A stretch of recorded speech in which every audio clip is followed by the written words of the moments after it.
All right, guys, here we are live for episode 156.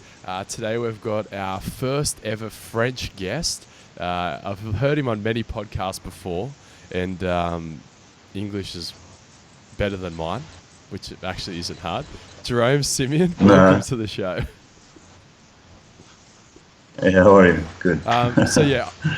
Well, I don't know. I don't Sorry, make go on. that early in the morning. I don't make any promises about my English. Mate, look, I spoke briefly, and it sounds pretty good. First question I've got to ask: you work with quite a number of athletes. You're a sports performance specialist.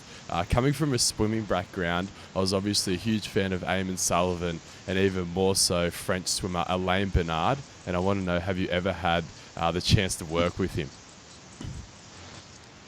No. I haven't had the chance to work with many swimmers, but not with him at all. Is it something that I guess you would like to venture into? Because obviously you work with a lot of track and field guys, you work with tennis players, or is it just two completely different sports? Obviously there's elements of rotation that are similar through track and field and tennis.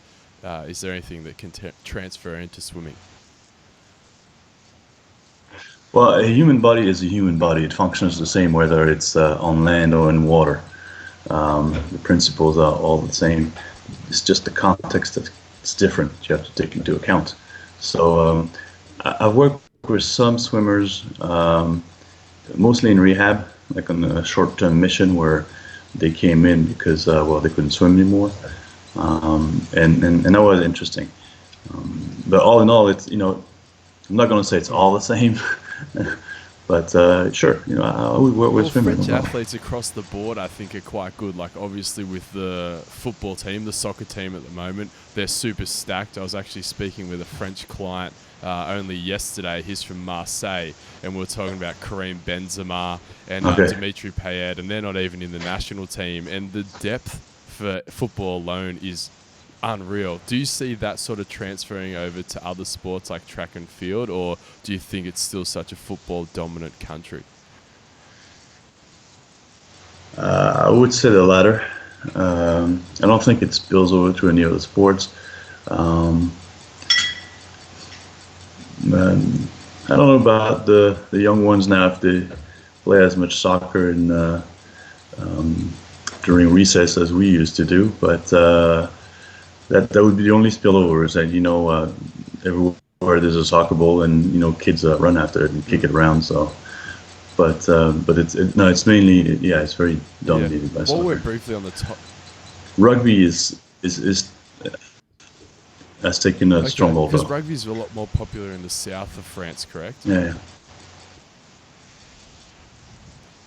Yes, but they have made huge effort to actually disseminate it more, north now. You got some pro teams in the north now, so they've to make it more popular on the wider geographical area. Well, it sounds like not long till it takes over Australian rugby, because we are slightly on the way out, but I won't speak about that after our World Cup performance. Before we get on off the topic of soccer, I want to get the idea from a professional. Mbappe, he'd spoken about quite regularly how quick he is. If you had your chance to work with him, A, what do you think he could run 100 in? Yeah. B, what do you think you could potentially get him to for 100 meters? Oh, it's actually a funny conversation because Mbappe and Kevin have the same lawyer, so we're always thinking about organizing something, that's some type of a race, something between the two of them. No, he would be good. He would be good on short-term speed. Like he could probably be with some track guys, probably decathletes. You probably would be like 30 to 40 meters, but after that, it would probably be hard for him after that. Now, could he get?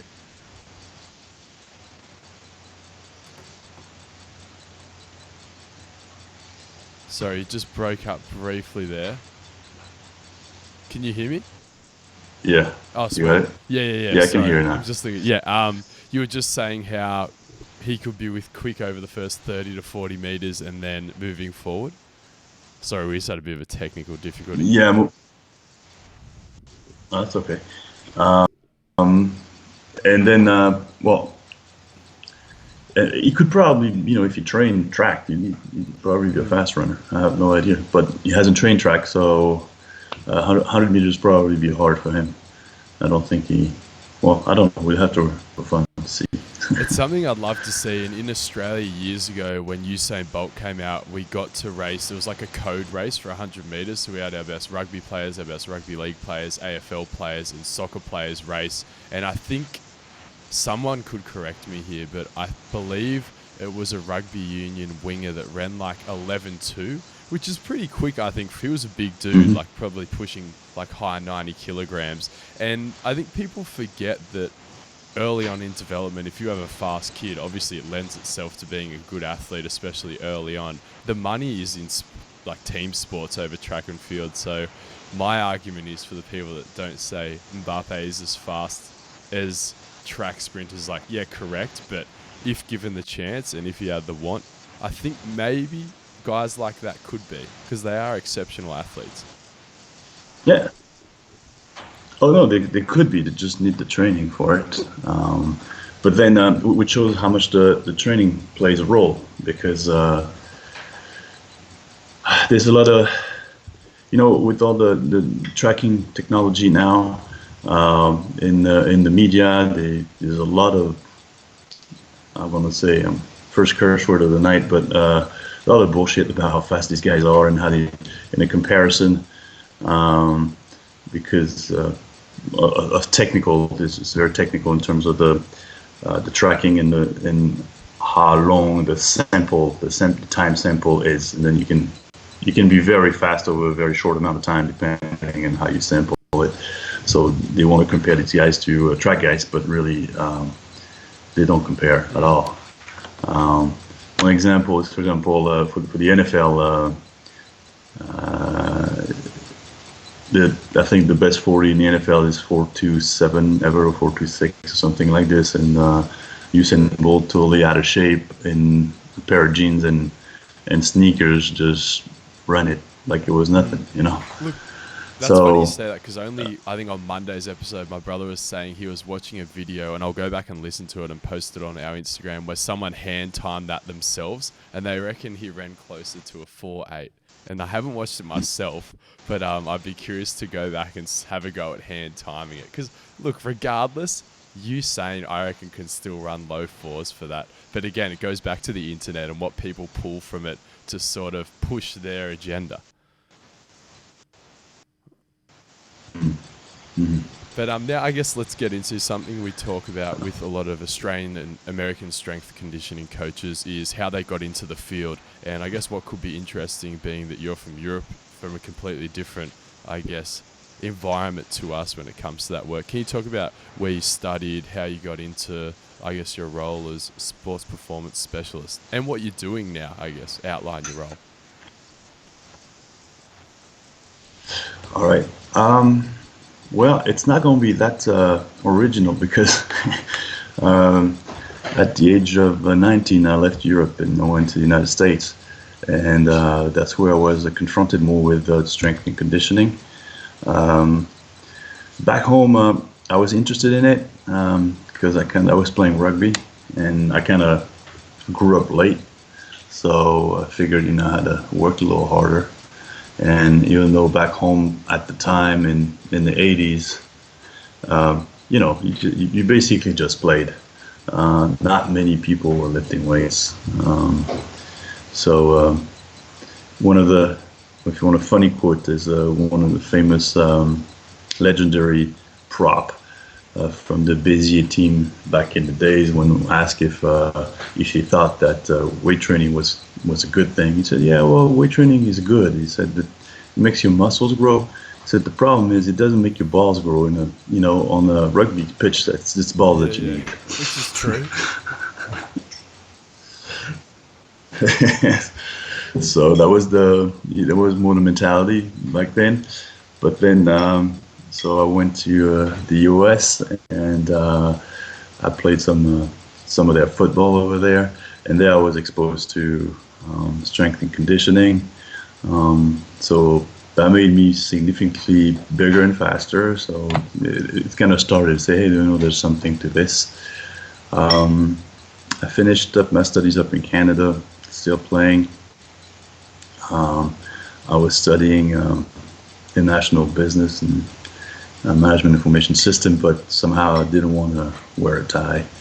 So back then I met some guys who were disciples of Charles Poliquin.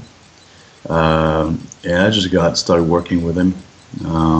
So I got a good education. I got to know Charles in the mid-90s. That's my first exposure to strength and conditioning in terms of learning it was through Charles. So I guess, it was a pretty good start. And so I started, cooperating with these guys, working with some people, some athletes. And then when I came back to France, I entered a master program. It's not physical education, but it's physical education and sports and adapted to sports. So, and then I already had some athletes I was working on in track and field in the throws, and from then on, I just never stopped. And when you say you're playing football over in America, were you playing like American football, or were you sticking with rugby? No, okay, American what position football. were you playing? And what position were you in rugby? Because that's interesting, the transition. Well, in rugby, I played just about everything because I started really early. I started when I was 6, right? But I played mostly fly half, and at the end, I played number 7. So it was a winger and sometimes number 8 when you needed to. Jeez, you were already playing everything. So I just played everything, And then when our scrum was bad, it's like, all right, just play some number 9 too,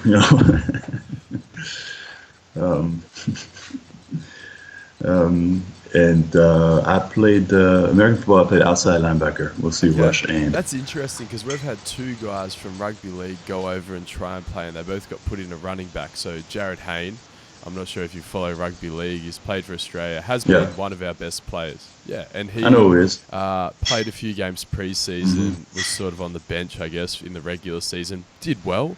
Came back, and he hasn't been playing the same since. And then we had recently Valentine Holmes, who got signed to the New York Jets practice squad. And same again, like did okay, but playing against guys that have been doing it their whole life, the skill and knowing the plays, I can only imagine would be too difficult. But we have some freaks, I guess, like Sonny Bill. I'd love to see him, I think he's too old now, go over and have a go, maybe a linebacker position. He's pretty, like when he was younger, I don't know if you've seen his shoulder charge highlight reel and sort of the ability to track down the guy who has the ball in a bit of traffic. I think he would have been the guy to make the transition. Yeah, some of the rugby skills transfer, like tackling obviously transfers, but even though it's kind of different, I remember my first attempts at tackling with all the equipment were not successful, so I had to change it a little bit. But then there's a lot of other skills that we're not used to, like fending off people, because if you play defense, before you get to tackle someone, you have to fend off a often much bigger guy than you. And so that's a skill you have to learn, and obviously recognition, because the difficulty on defense is that you don't know where the ball's going to be, and so there's a lot of learning, trying to understand the game and what you're going to do. So I guess for me, outside linebacker up on the line, it was simpler, and I don't know, I've never played on offense, so they weren't dumb enough to let me touch the ball. How many sacks did you record? Well, it's not many, because first I was at the University of Georgia, so I didn't get to play there because I wasn't good enough fast enough, and then with injuries, I'm like, okay, well, I'm not going to play there, and I'm running out of money, so I went to play in Canada, where I played quite a bit there, and it's Canadian football. That's different. It's Canadian football. So I just, got a few sacks and, played when I wasn't hurt. Got hurt a lot. I don't know. I didn't keep any stats really, but nothing too man, it exciting. sounds like it was a bit ago, so the stats aren't available online. You just got to live through the legend that was Jerome Simian. No, yeah, exactly. Exactly, but I'm not gonna be one of these guys, who the older they get, the better they were when they were young. Yeah. Well, look, That's I not guess gonna be your me. career right now, it's on the way. You've worked with a world record holding decathlete, amazing tennis players, and I guess let's dive into that now. First is, you've been doing this for a long time. What's the biggest thing and the biggest, I guess, methodology you've changed over the years? Something you were doing and practicing, and then one day you're like, wow, this is wrong. This is not necessarily the right thing. There's much better ways of doing this. The thing is that what's changed is it's kind of like the untold obligation to use weights, to use barbells, and recognizing they were just the mean and they're not always the best one for what you want to do. It came when it comes like work with I have a discus thrower I've been working with for 21 years now. And one day I was like, we need to push our bench up, because I mean, come on, compared to our competitors, our bench is just not, it's not that good. So we did. We pushed it up to, you guys on metrics? Yep. Yes, you're in metrics tonight. So we pushed it up to like 100 kilos for, so which was good for her, and her discus, it didn't transfer at all. So, and back then, I mean, you got a bench to throw far, the discus, right? It seems, it seemed obvious back then. And it didn't pan out. So I was like, why am I wasting my time on this? So that was the first thing. I was like, okay. So then she didn't bench for a while, and, she got better. So I was like, and then little by little, realization like this, that sometimes it's just better exercises or that are more applicable to the solution. Because when we talk about strength and conditioning, it's kind of like, you have to use your weights, you have to use barbells and stuff. So slowly I've become the guy who doesn't use barbells, which is totally inaccurate, because we do when it's applicable, and it's quite often. But I guess that's the main thing. And is it something that, obviously you said the girl you were training, her competitors were benching quite a lot. Was there something else you figured out you could add in to get that extra few meters out of her, or was it purely coming back to just what she was practicing in training when she was throwing?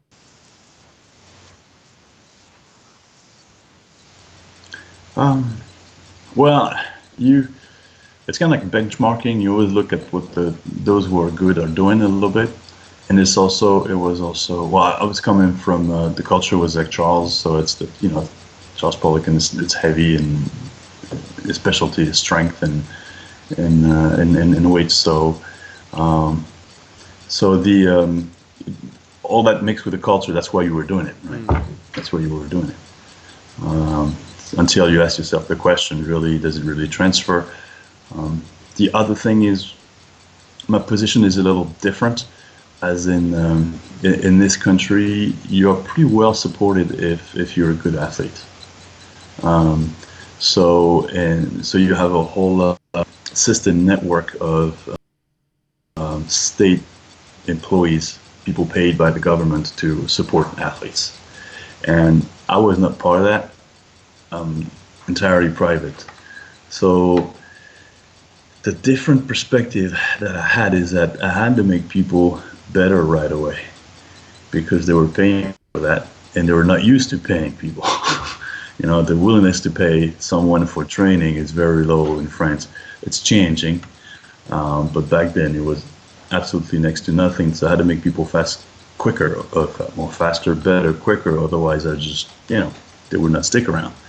So that changes your outlook on what methods you're going to use, because I'm not going to have a pool of athletes that's going to change a little bit every year, and then I just apply a system kind of blindly to them, and then I have one or two that are good, and that justifies what I do. I didn't have that luxury. So I really had to look at what I was doing and see if there was, making these guys better. Because otherwise, I couldn't eat. Well, look, it seems like it's working out for you now, especially you've had, I guess, Kevin Mayer. Would you say he's your most, I guess, famous, well-known athlete? Yeah, I would say, because it's a world record in track and field.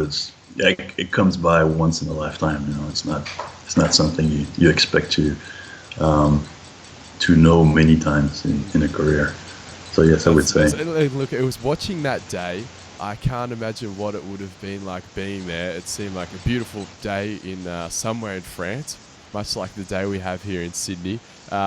I guess I'm a huge fan of Kevin, and I've been watching his vlogs recently. I've listened to your episode on Just Fly Sports, and can you take us back to how you came to meet him, how you started working together, what niggles he initially had? Because obviously he was extremely successful already as a decathlete, and then with your work and guidance, amongst other things, I'd imagine, and maturity as an athlete, he got to that world record performance. Just a buddy who comes to see me. He had injuries. Back then, he had chronic low back pain that was preventing him from training. He also was coming back from a ankle injury that he had a hard time to heal. So I was working with Romain Barras, which was another decathlete who had been a European champion like in 2010, I think, who was coming off 3 years of osteitis pubis. So I worked with him, and he scored 8,000 points again and stuff, and he was in the same training group as Kevin. So that intrigued him and intrigued his coaches enough that he consulted me. And so that was in late 2013, and early 2014, Kevin said, "Yeah, you know what? I want you to take over the non-track stuff. All what we would call the strength and conditioning, I guess." Yeah, and so from early 2013. There you go. So longer than I thought. And it does take time, I guess, to develop all those events. How is his week structured for training wise? Like, I can't imagine, due to there's so many events and so much he has to do, and I imagine he spends a lot of time in the gym and stuff like that, prepping for the track and field training. What does it look like, his training phases, or is it purely off how he feels, a day-to-day thing? No, it's not how he feels. Usually, Monday morning you'll have some kind of workout. You could call it, a remedial workout. Monday afternoon will be sprints. You'll have probably on Tuesday something somewhat low intensity, such as a throw and maybe hurdles again, or maybe some pole vaults, or some jumps. It depends, because he's not going to do every week all the events, and in some events he almost never does. Is that like the 1500? Like the high jump. Oh yeah, no, that's for sure. The 1500 is not a priority. Well, I think he probably has what we call energy system training about maybe once every 10 days or something. Where he just knows it's going to be painful. Once every 10 days. Yeah. Well, it's not pushed that hard. It's not pushed that hard, actually. Because usually it's something lower intensity, and it kind of used as a recovery from the high intensity. So you don't want to dig into too deep. Okay, so he might be holding like a 1500 pace for a shorter amount of time with rest and then repetition. Yeah, usually what he does is that if you look at his Instagram feed or something, it's that it's more his coach give him like running on time, but he runs outside. He runs in the forest or something. He runs in the woods, and he says, "Well, okay, you go that pace for that long, and then slower pace can kind of fartlek type of things." That's what he'll do, rather than being around the track. Well, you will have once in a while like some 1500 pace training around the track, but those are very few during the year. And then so I was a Tuesday, Wednesday probably will have only one session, and then 2 sessions again on Thursday and Friday. So the sessions, what it does every week are the pole halt. He keeps at it, that's for sure, because the hurdles, because of the rhythm thing, he likes to stay in the rhythm. And then the throws, he always throws every week, but then since you had 3 throws, one week you'll probably do the javelin and the shot put, and then next week it'll be the discus and the shot put. And it's not 3 throws every week. It's a rotation. Yeah, and it's amazing how well he's done this year in like javelin, throwing in the 70s, and then I think he ran a 13:49 in the hurdles.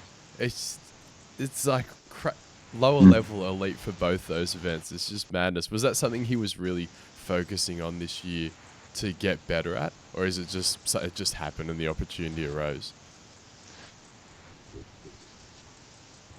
The hurdles, yes, this year he did more hurdles than the years prior, because he was feeling, first of all, he likes it, and he was feeling that he had some potential on it to get into the 30s, which everybody, all the specialists have told him, so yeah, you can get into the 30s.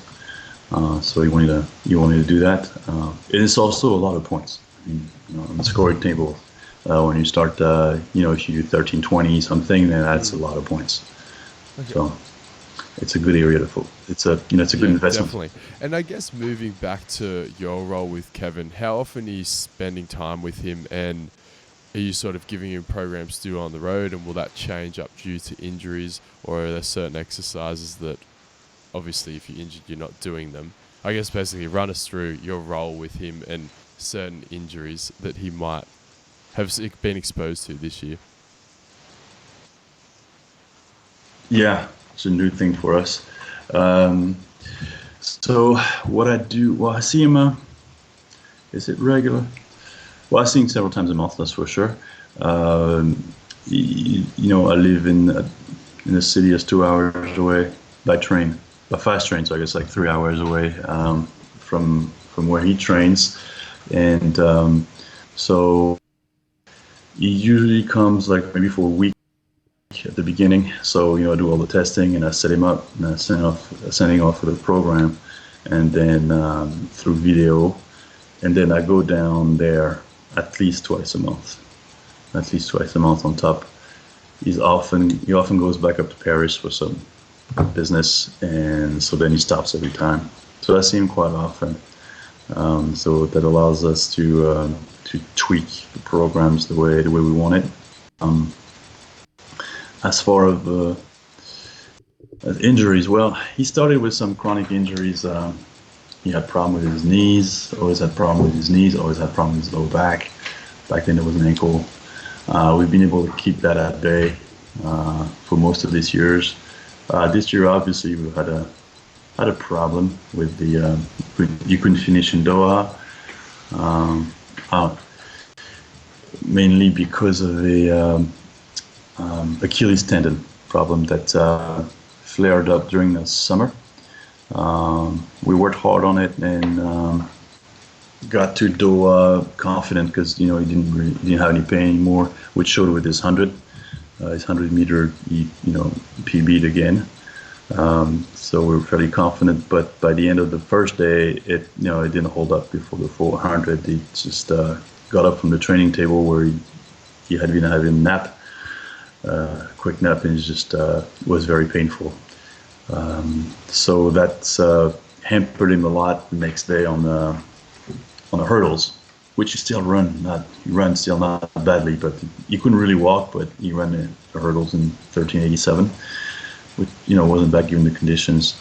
But what happened during that race is that he kind of clipped a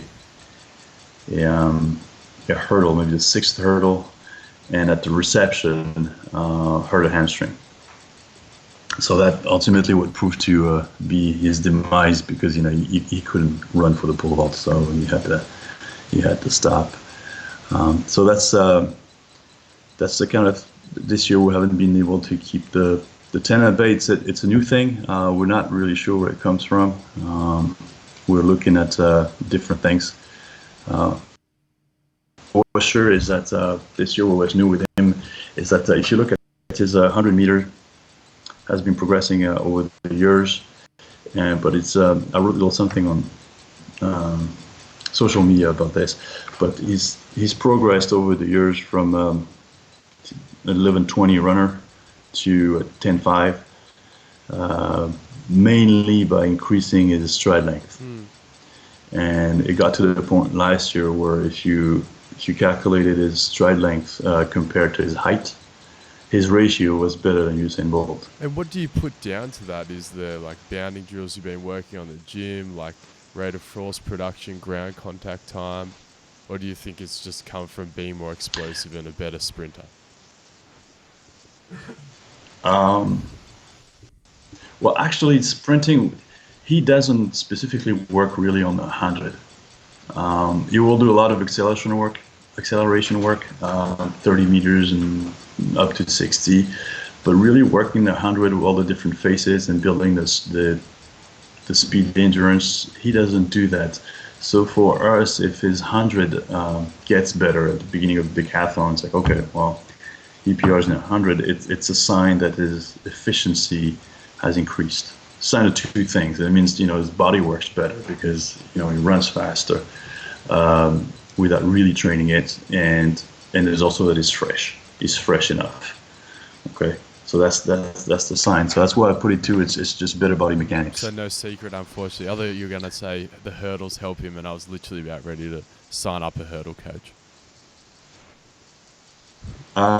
Well, no, for the hurdles, actually, yeah, you need a coach for the hurdles. The hurdle guy, you don't need to be very fast to be a good hurdler. It's a totally different stride.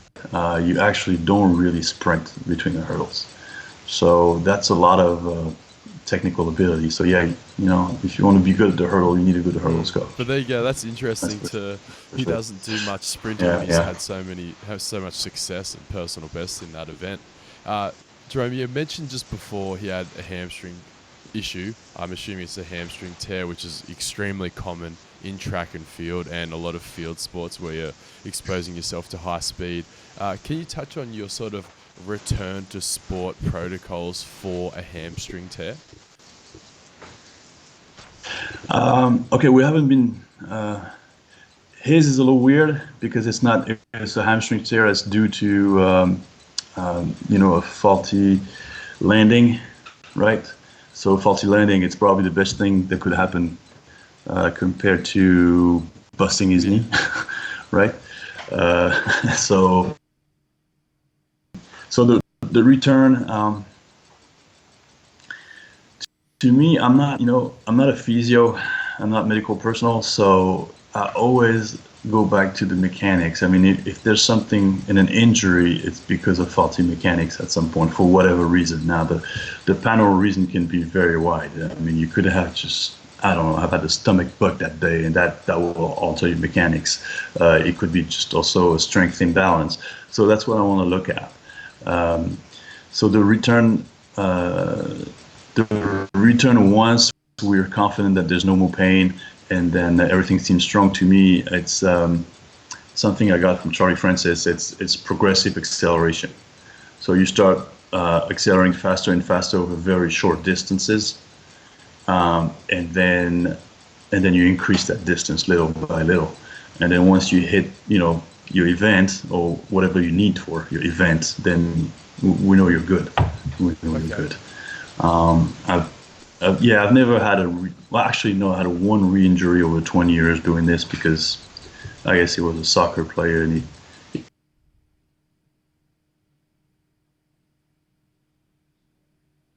aggressively over 5 meters. He just started all out um, and hurt his hamstring again. But over 20 years, it's the only case I've had. So it's very safe, providing you've done the proper work before of zooming in on what the cause was and fixing that. That's interesting. So what you're saying, you would start off at like a 10-meter acceleration and at 100%, and then increase 5. So start literally 5. So like 2 to 3 strides. Like 2 to 3 stride jogging. Okay, interesting. So starting off real good, and then you could progress that over that session initially, or just go a couple of 5-meter joggings. All right, next session we're going to go and increase to a fast run and so on. Well, you start from a place where there's no pain, okay, and then the thing is you teach him that there's not going to be pain. There's going to be something like your hamstring's going to feel a little heavy. It's going to feel a little weird, not like the other one. When that happens, and it's like out of 10, it's a 2, it's a 1.5 out of 10, then you tell me, and that's the end of the session. And then we work some more, we come back later, and then we do it again. And then if we've done some good work, let's just say you went like 5 meters at about 75%. Well, next time you should be able to go 5 meters, maybe 10 meters full speed. Okay, nice. And et cetera, et cetera. I like that. Right. Because I've usually had protocol. I've heard a number of things, and every coach has their different opinion on this. And it's not to say that one works, but sort of going through, and this is purely to sprint. If someone knows sprint drills, starting off on a bike, hamstring bridging, no pain. Okay, progress through the drills. Obviously start with maybe something like A skip, B skip, and then progress into some stiff leg where you're exposing the hamstring to more tension. But I think your way, it's probably a bit more specific to sprinting, just getting them to stride out and jog opposed to just drills. Right, and then well, obviously you check with drills. I mean, if you cannot, if you can't do B skips or A skips, then you're not going to run. Correct. Right. So, but that's part of thinking of starting with zero pain. We want to start with zero pain with some low intensity, because if you still have pain jogging, then no, we're not going to start there. We need to do more work. Yeah, that's very interesting. And another thing I'd like to talk about is, I guess, tendinopathy. So like patella tendonitis, Achilles tendonitis, that sort of thing. Because if you warm up, generally speaking, it feels pretty good. And I guess Kevin being exposed to so many like jumping events, that might be another problem in any other athletes you might train, long jumpers, whatever it is. What's your protocol to return to sort of sport after that? Or is it something you find you can manage with the athlete while they're still training? Well, it depends on severity of it. We don't want to, actually during training, we have very low tolerance to pain. Like, I don't want any pain. I teach my athlete to say, you know what, it's not complaining. Any pain you tell me, and I'm even going to tell you, not even pain. If it's just an unease, you tell me. It doesn't mean you're not going to train. It just means, it just gives me information about your mechanics. There's something wrong, and maybe there's something I have to pay attention to before it becomes an injury, or because you have to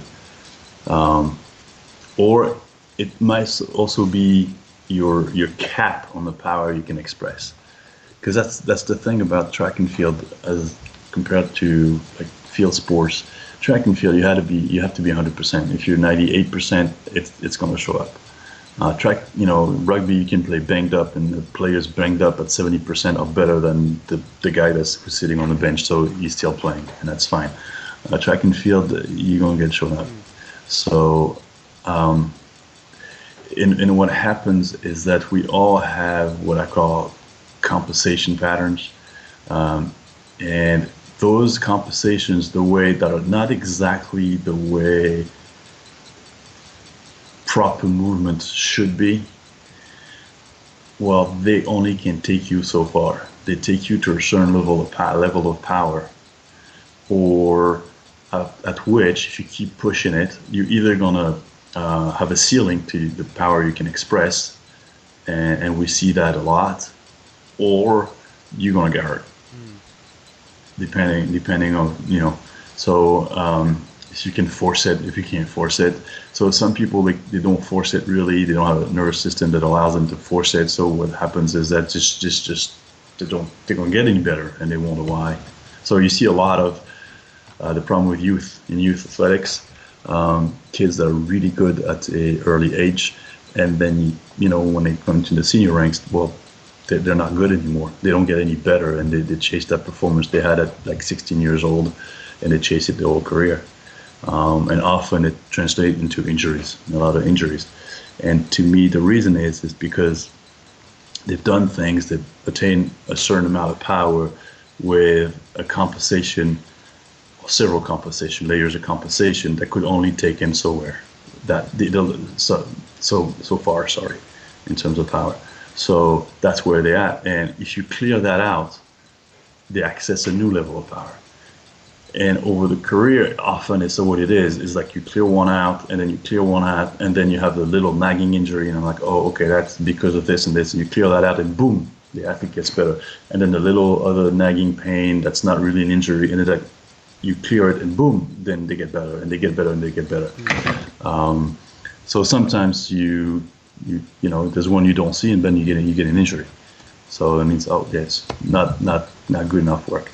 So that's why athletes, I always tell them, if you have anything nagging you, it's not being a wimp. Just tell me it's information. We're still going to train, don't worry. But I might have to change something. Yeah, nice. No, I like that theory. And it's something I think a lot of, especially Australian track and field athletes, exactly what you just said there. They had an amazing performance in their late teens or early 20s, and it's something they continue to chase, and they might change coach or get offered a better opportunity when it comes to coaching, and they just, for some reason, can never get back there. And it's interesting that you said that. And then I guess looking at a guy like Kevin, for him not to be injured, that's everything in his sport, to be able to just go through those movements. Because if you cut out one thing, you're losing so many points, and you just, I guess, pull out of that points race in the decathlon. That's right. Which I guess then, Matt, you got to give yourself a good old pat on the back for being a big part of that world record performance. Yes. Well, no pat on the back this year, but hey, that world record still stands. Yeah, it does still. As far as Kevin goes, I guess, do you have any good stories about his pure athleticism? Like, I see him dunking on his Instagram. He's freaky at that. What's something he might have done to impress you in the gym, or just something you've seen and you're just like, holy shit, this guy is something special? Or is it something he's just pure hard work? Right. So the dunking is fairly new. And barefoot too. He actually, he couldn't dunk. What was that? Maybe 3 or 4 years ago, we played a little pickup basketball, and going at dunk, and he's like, yeah, I can't dunk. That's not normal. So he just decided that he was going to play more basketball and dunk. Well, and he did it. In terms of like power, I've seen so many athletes that were better than him in terms of like raw physical ability. The thing that's impressive with him is that you don't have to explain him a movement twice. He's gonna do it right away. He sees you doing or sees somebody else do it, and boom, he knows how to do it. Very quickly, he makes it his own, and that sticks too. Like once he's understood it sticks. So that's where he's really impressive. He's really impressive in his drive to train. He's a hard worker, and his acceptance of actually doing what he needs to do as opposed to what he, prefers doing. If you convince him that you have to convince him though, but if you convince him that it's something that's going to help him, he just goes all out with it and works really hard at it.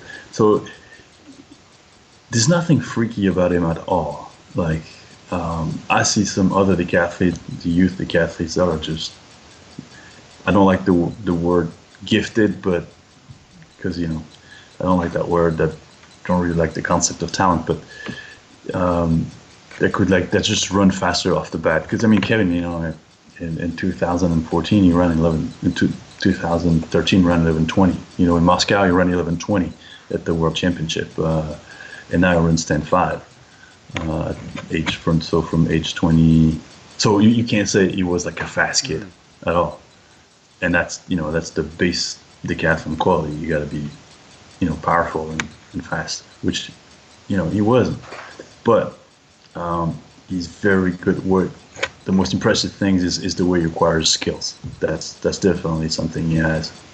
No, and it's interesting hearing a guy that's already elite being able to drop especially 0.7, which is like lots of meters off his 100 meter. So I guess we get a lot of questions in us. I always look on the sprinting forums as a sort of amateur track and field, so track runner myself, is how fast or how much you can improve in your 20s. And for a guy at that level to be running 11.2 and then 10.5, I guess there's the answer right there. And maybe even there's a bit more to come. I hope so. Yeah, for sure. Especially, like you said, is that stride length to height ratio. I'm going to try and look up some stats on that because that sounds very interesting. I noticed you guys train a lot barefoot. Is that just Kevin's choice, or is it something you like to expose your athletes to, and that's barefoot training? No, I like to expose the athletes to it for several reasons. Very seldom do I find a shoe that actually doesn't change the mechanics.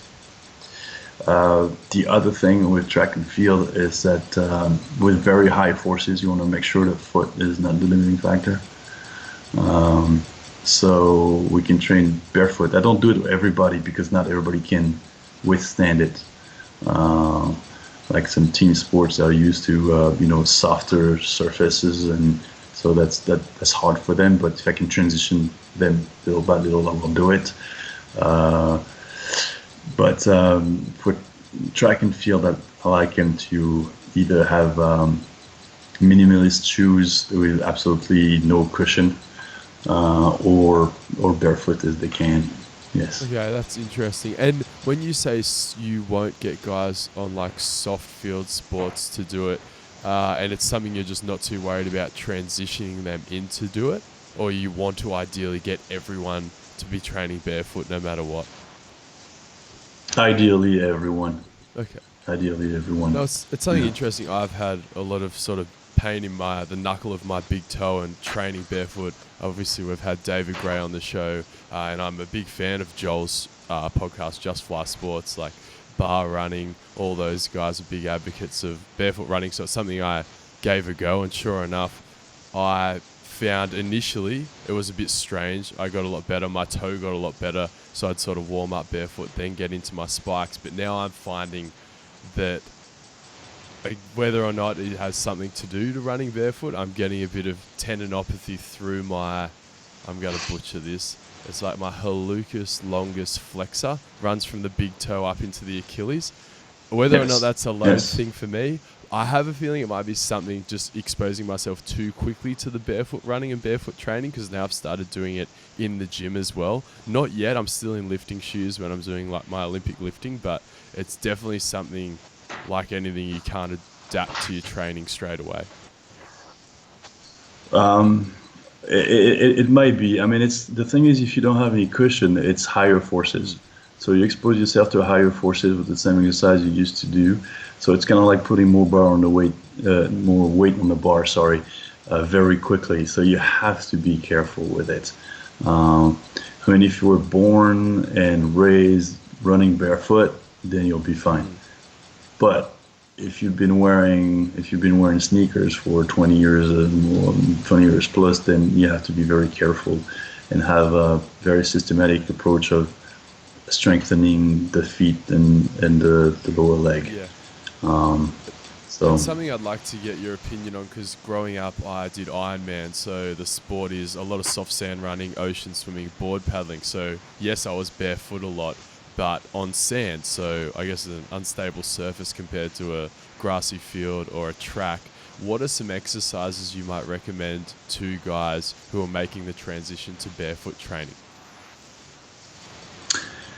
All right. The problem with that recommendation that I might make is it depends who you are, it depends the state of your foot, it depends what your imbalance is.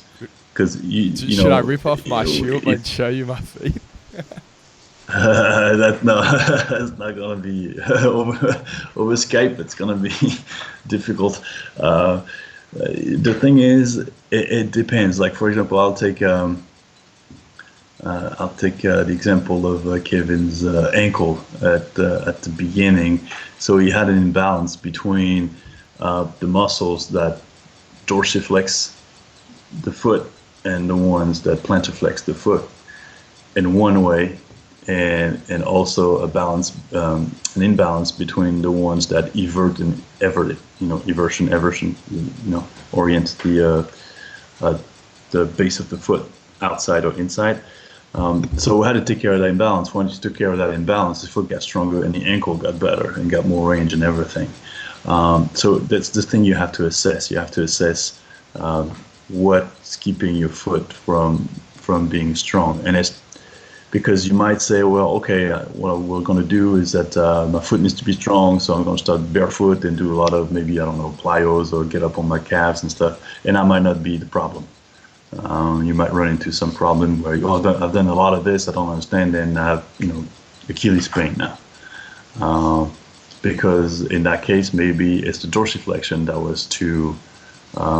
was too weak compared to. It's always it's not weak compared between you and me. It's between the different functions of your foot. There's always one that's going to be more dominant. And you have to rebalance it. Because all the functions are very important when you land and land and take off. It's mostly the landing. It's how you cushion your landing that will, that will be the problem with most foot and lower leg injuries. No, So sorry, I can't just give you something like this. Mate, it's an answer I expected, and look, you never know. I'm always trying to drag personal bits of information that's going to be helpful to me, not so much the listeners. But you ticked all boxes there. I understand. Your correct answer. It's something funny because my brother and I are going head to head in a weightlifting pentathlon at the end of the year. He's a really good weightlifter, and I run a bit of track and field, do a bit of plyos, more track and field. So the event's a clean and jerk snatch, a triple broad jump, a 40-meter sprint where you start face down, and then a Liakov, so an over-the-head shot put throw. And I'm banking, because he's lazy and I know he's only going to train for the weightlifting stuff, that I'm just going to coast through that, and I know he's going to injure himself when we get to that triple broad jump, and then all I have to do is just a light toss over my head to take the win. And that's exactly why, because he hasn't exposed himself to those movements, and that's what I keep saying to him. I'm like, if you don't get out and practice this, we got 5 weeks to go. When you physically exert yourself, because he is powerful, there's no doubt about it. I'm like, that first jump, I can just see something going wrong in that ankle. And I don't want to wish ill upon him because he's my brother and I love him, but I am more competitive than that love. Yeah, I get it. I mean, if you don't expose it to it when it comes to maximal effort. But also the thing is, you have to watch out. If he's really much better than you at the weightlifting, he can maybe coast through the jumping area. Correct. So yeah, you got to keep things tight. Look, it's going to be very close, and it's going to be interesting. And I'll make sure I tag you in the video when the results come up. Sure. Jerome, this has been really good. I've actually learnt quite a lot. It's cool to hear some stories about Kevin. I know I asked you to write down your 5 favourite athletes, so can we just run over that, your 5 favourite athletes of all time? Well, it was difficult because I don't really have any.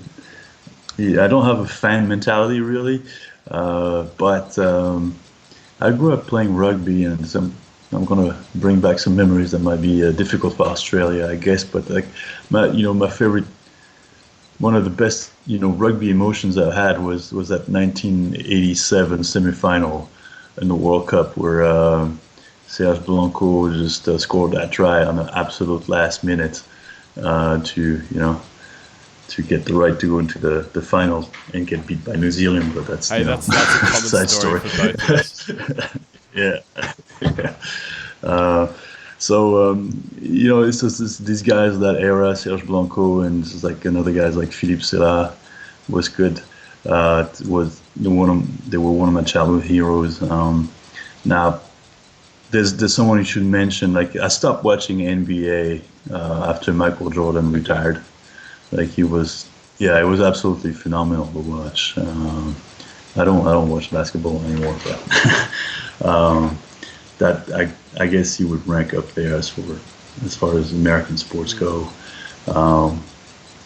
Another For track, and that's the thing about track. I got into track late, so I didn't really grow up with anybody. I still remember that 1991 long jump competition where Powell beat the world record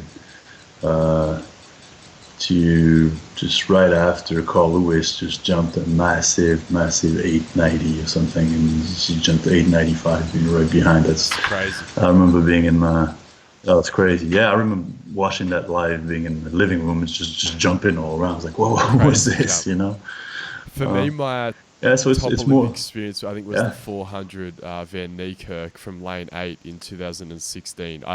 That's exactly the reaction I had, and that is, for me, my Olympic moment. So that is what makes the Olympics special. Exactly what you said is just crazy, and it's awesome to witness things like that.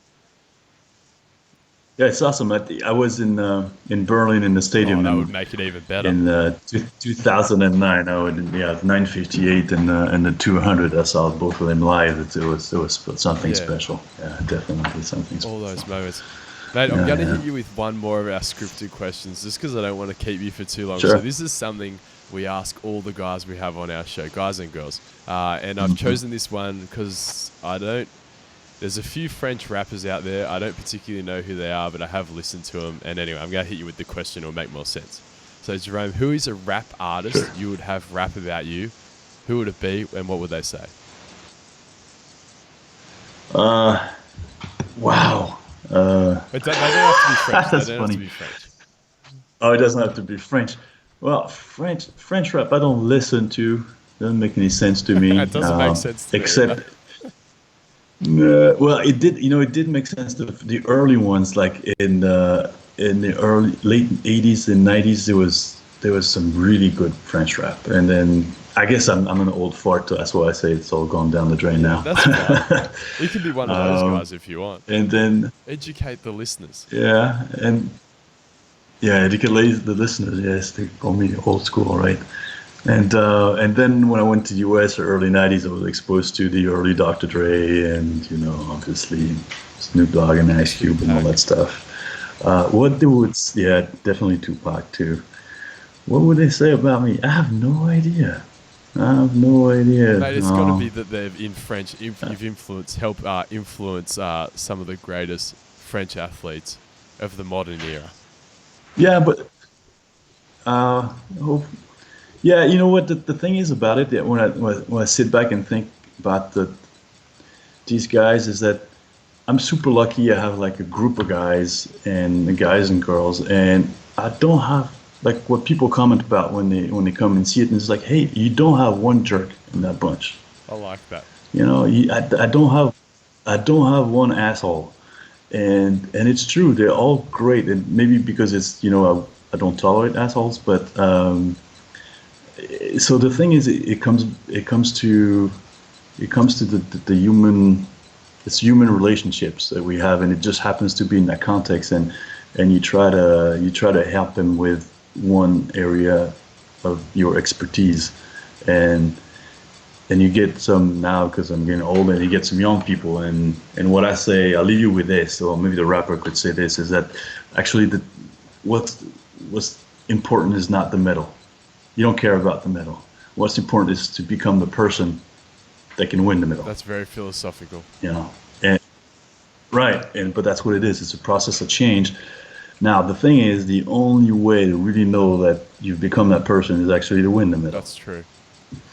I like that, mate. That's a good way to end this podcast. And Jerome, I thank you again for coming on. I've really appreciated this. And your English is solid, even at 6 a.m. in the morning.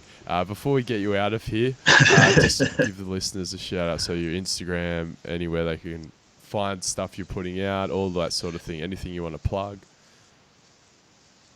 So I'm not very active on it, but if they want to find things, I have a website with everything in English. It's called synapticathletics.com, and it's also synapticathletics on Instagram and on Facebook. They can find me there. Unfortunately, I'm not too active on it because I guess that's just not me. But whenever I write something on the website or something, and just I put it on my website after, so they can they can find it. It's a good collection of articles now about the philosophy. Mate, if you want to blow up your Instagram, just start posting Kevin Mayer training and like some interesting exercises that you don't see, and I promise you it will go crazy. I promise you. And I would enjoy that myself. All right. Well, he usually tags me on his thing. So I mean, if you go like hashtag and Synaptic Athletics, like all the athletes, they tag me. No, that's the thing about it. Sometimes I complain about having to go to Instagram to see what they do in training. I was like, and then they post something with a not super form, and I have to pick up the phone and say, what is this? And you gotta go and post that on Instagram. That was crap. I like that. But it sounds like Kevin's your guy then, because you say he picks everything up quick. So maybe just model the Instagram as like, change it to Kevin Mayer training. Well, he's not the only one. Far from it. He's not the only one. He's the one who applies it. Probably the one who applies it the best. But no, I have quite a few of them, and I have to be form police on the social network. Fair enough. All right, Jerome, thanks again for coming on. I've learned a lot. I've enjoyed this, and we'll definitely speak again soon. All right, thanks for having me. It was fun.